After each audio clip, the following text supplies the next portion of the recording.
Good morning. Good morning. So it is March, what's today? March the 12th, 2025. And if you're anything like me, you're thinking time is flying by. And I mean flying by. Having a little technical difficulties here trying to get my stuff set up, but we're going to move on and try to digress through the day. If you don't know who I am Belinda Harris. I am a HR disruptor. And on this channel, I'm trying to go live on two screens, so I'm sorry if it's not. There we go.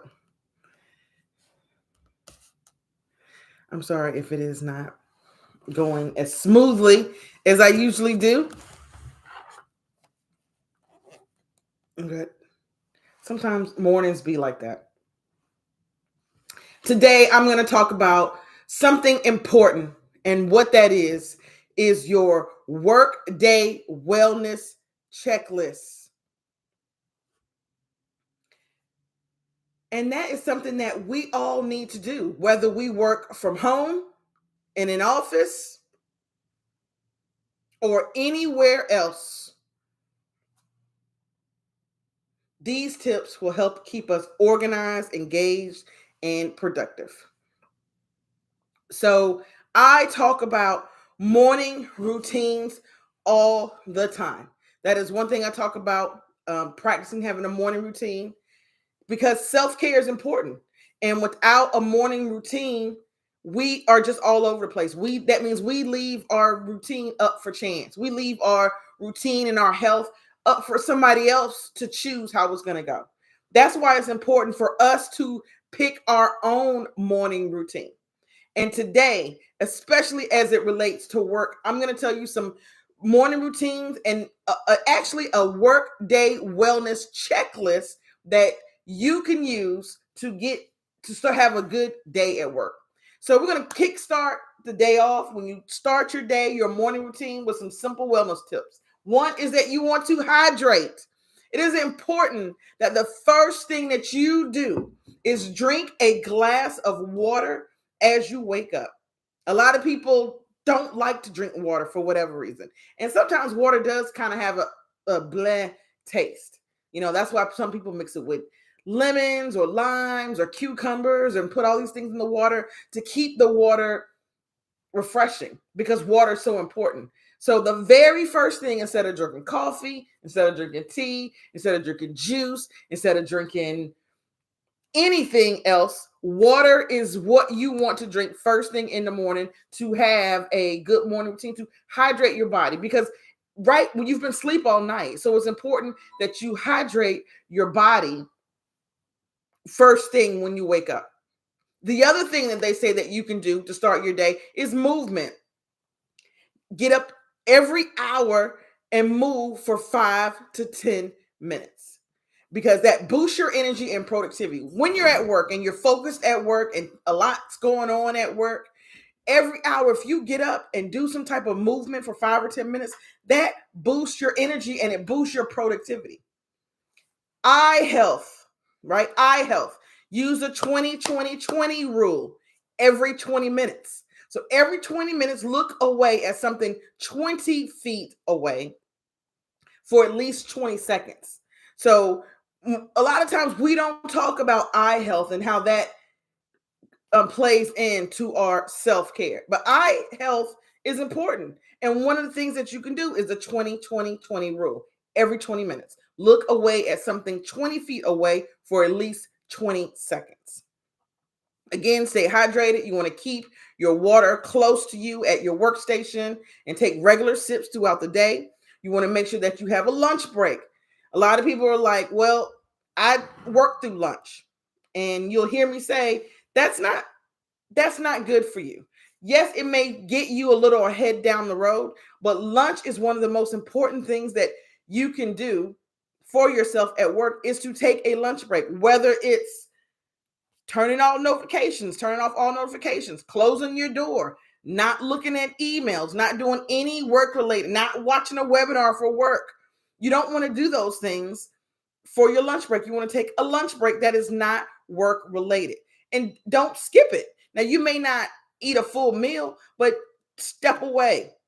Do take your break. You hear me say that all the time. And the other thing is stress management.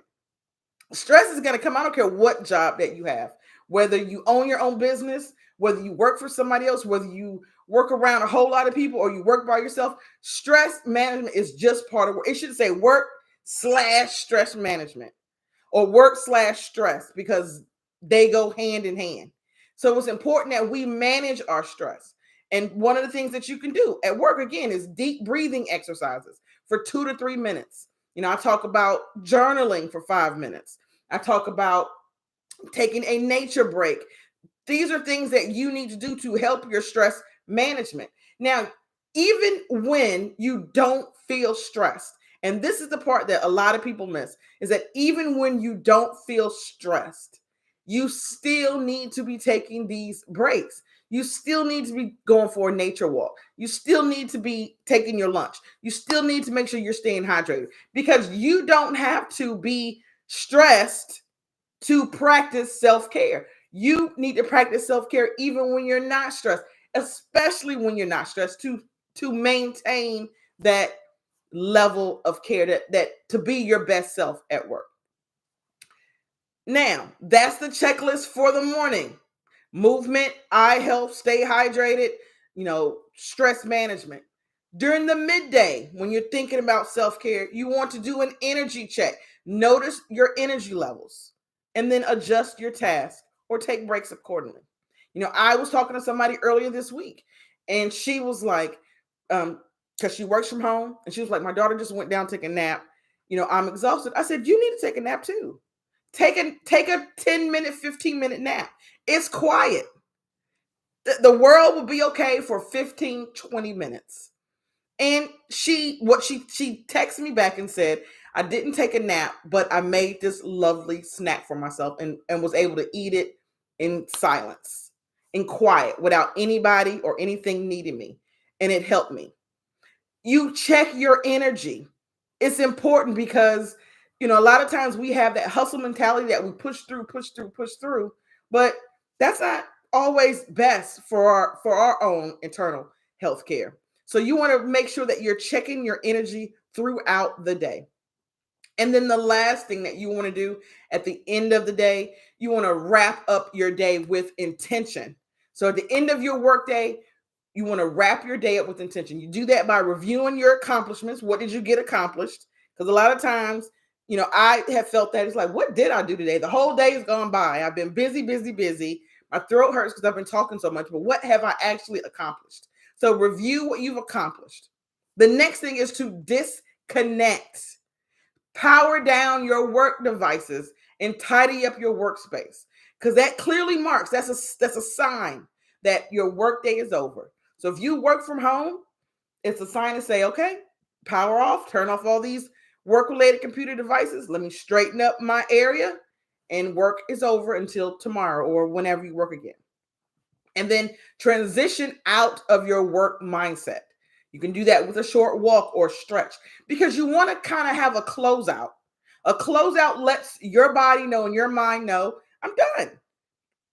I'm done for the day. I'll start back again tomorrow. And then it helps you focus in on something else related that's important, like your family, like your pets, like yourself. Even if you don't have family or pets, yourself to focus on. It's a transition, because we can all work all day long and still only get so much done. It's important for ourselves that we make these transitions and that we do a balance of work and home to order to be our best self. And then last thing that you want to do, because it's a whole for the whole day, and I'm going to go over it one more time, is that you want to, in the evening, relax, engage in a relaxing activity like reading or journaling or gentle exercises to wind down or listening to music. You want to disconnect fully, spend some time device free. A lot of times we lay in the bed looking at our devices just to swipe and swipe and swipe. And, I've been guilty of that too. But just to disconnect fully, just to not have somebody else feeding you information, just to disconnect and to sleep well. We underestimate sleep. A lot of us think that you can get by with 4 hours or 5 hours, and in a crunch, you can. I mean, we've all done it. We've all stayed up well past our bedtime and felt it the next day. But to maintain a level of being your best self, you have to have sleep. You cannot survive on 3 hours, 4 hours of sleep every night and show up as your best self every day to work. And again, a lot of times when we do that, when we don't, like, for example, our spring forward that happened Saturday night, Monday, a lot of people are struggling to get up to go to work because that we missed that hour. Even though we had the day before to kind of try to get adjusted, our body was like, no, I'm still not there. We felt that, even like I still try to go to bed at my usual time, but because it was an hour, my body was like, we're still supposed to be up. So I had a hard time going to sleep. But then yet, when your alarm goes off, it felt like I was getting up at 4:30 instead of 5:30. So sleep is important. It's important to prioritize our sleep so that we can show up as our best selves. Let me just say, if you looking at the news, even a smidget, you already know that people's jobs are in jeopardy and people are stressed about their jobs. That's why it's important that we practice self-care, not just at home, but at work as well. Because the stress of work anyway, and then the stress of thought of what if my job goes away, or what if I get laid off, or what if my spouse, all that on top of that does not make it's unhealthy, all that pressure and stress. So it's important now more than ever before, that we are practicing our self-care, not just at home, but at work too. And we do that by making sure we're staying hydrated, by making sure that we're taking our breaks, make sure that we're doing movement every hour. Get up, stretch for 5 minutes or 10 minutes. Make sure our eye health, that we're doing the 20-20-20 rule, which is every 20 minutes, look away at something 20 feet away for 20 seconds. Making sure that we're taking our lunch breaks, that we're not just sitting powering through. Making sure that we are managing our stress, that we are practicing deep breathing and 5-minute journaling and soundscapes, listening to music that kind of keeps us going, that we're monitoring our energy at work, and that we're making adjustments to our tasks according to our energy.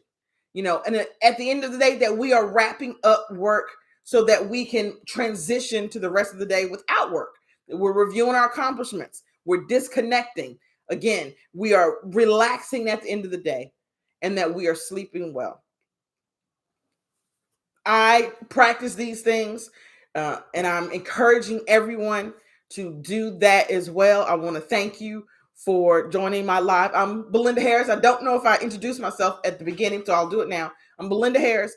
I am an HR disruptor. I've been in the human resource field for a very long time, and I see firsthand what is going on in the world. I hear people coming to me talking about, I'm stressed, all this going on. What can we do?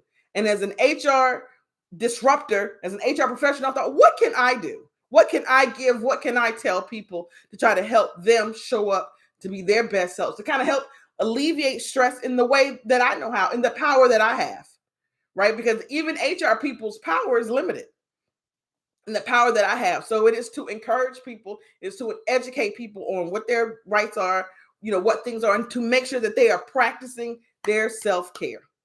Again, I want to thank you all for watching. I'll see you at the next video.